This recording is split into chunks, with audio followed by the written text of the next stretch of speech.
The inside story में अब वक्त है गांव के वीरान होने की कहानी जानने का। क्या आप सोच सकते हैं कि बाहर से आए कुछ लोगों की वजह से एक गांव के मूल निवासी ही अपना गांव छोड़ दें? जी हां, लैंड जिहाद का सबसे बड़ा नुकसान झेलने वाले एक गांव की रिपोर्ट आप देखिए।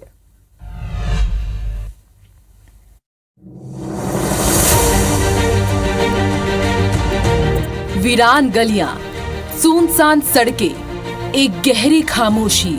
लैंड जिहाद की सच्चाई जानने के अपने सफर में हम पहुंचे अमझरा गांव। अमझरा गांव की वीरान बस्ती देखकर हम चौंक गए। तो सवाल ये था कि गांव आखिर वीरान क्यों हुआ? इस सवाल का जवाब जानकर आप हैरान हो जाएंगे।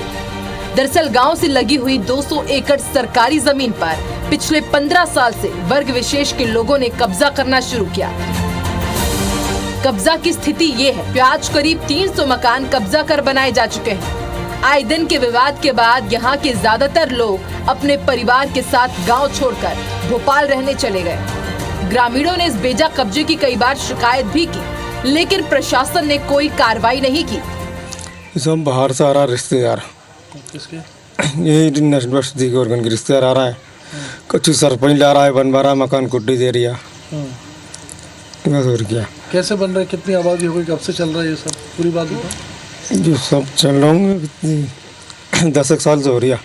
कितने मकान बन गए? कितने मकान तो बहुत हो गए, 300 एक मकान हो गए, 250-300 घर बन गए। नहीं, अब ये बाहर के लोग भी आ गए सब कुछ। कैसे? बाहर के लोग भी आ गए, इनके रिश्तेदार। इनने इनकी बच्ची को दी, यहीं रख ली। ये समस्या है। अब गांव वाले कुछ बोलते नहीं है। अब पहले तो उनके 40-50 घर थे, अब तो उनके होगा 100-150-200 घर कर दिए। तो इसमें कोई अधिकारी कोई बोलता नहीं है, कहता नहीं, हम क्या करें इसमें। अमझरा के पुराने गांव के बाद हम नई नट बस्ती पहुंचे। जब यहाँ IBC 24 की टीम पहुंची तो यहाँ का नजारा अमझरा मूल गांव से पूरी तरह अलग था। दिखने में तो किसी सामान्य गांव की ही तरह था।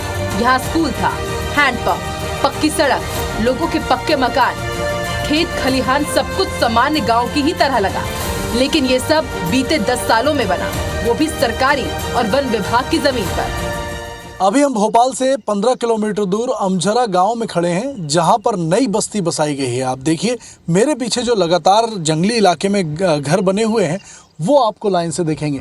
सेम पैटर्न हर जगह दिखेगा, चाहे वो बकौनिया गांव हो, चाहे अमझरा गांव हो, या पुराना टोला हरिपुरा गांव हो, या फिर काना सैया की अगर बात करें, पैटर्न सेम है। पहले कच्चे मकान बनाए जाते हैं, फिर उसके बाद उनको धीरे धीरे टीन शेड चढ़ाकर पक्के किया जाता है, फिर उन झुग्गियों को छत चढ़ाकर पिलर खड़े कर पक्के मकानों में तब्दील किया जाता है।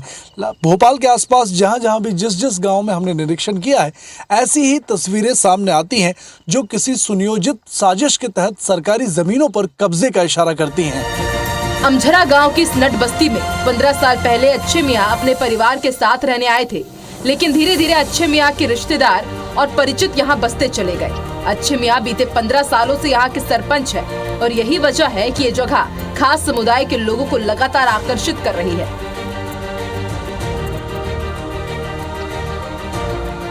किला भाई, ये बताओ कि आपने जो घर बनाया है, हाँ। जगह खरीद के बनाया कि ऐसे ही बना लिया? वैसे ही बनाया, ये खरीद के नहीं बनाया। तो कब्जा करके बना लिया? हाँ। तो कब्जा करके क्यों बनाया? अब कब्जा क्यों? पूरी दुनिया रह रही है तो हमने बना लिया। हम कहाँ जाए अब, गरीब आदमी कहाँ जाए अब, तुम बताओ। तो ये जो घर बन रहा है, ये सब सरकारी जगह में बन रहा तो क्या है? क्या दनापू है क्या ये? अब गरीब आदमी कहाँ जाए? ये तुम जंगल में फेंक दो, वहाँ चल जाओ। सरकारी जमीनों पर अवैध कब्जे के ये हालात सिर्फ अमझरा गांव के ही नहीं, बल्कि हमारी पड़ताल में अब तक दिखाए गए हरिपुरा, ईटखेड़ी, परवाखेड़ा, अरबलिया गांव की भी यही साजिश बेनकाब हुई है। सभी जगहों पर एक ही तरीके से कब्जे की शुरुआत हुई, उसके बाद पुरानी हिंदू आबादी अल्पसंख्यक हो गई। स्थानीय सत्ता पर वर्ग विशेष के जनप्रतिनिधियों का कब्जा हो गया और फिर हिंदू पलायन करता हुआ नजर आया। भोपाल के आसपास करीब ऐसे 2 दर्जन गाँव में कब्जा और पलायन लगातार जारी है। भोपाल से ब्रजेश जैन की रिपोर्ट IBC 24 के लिए।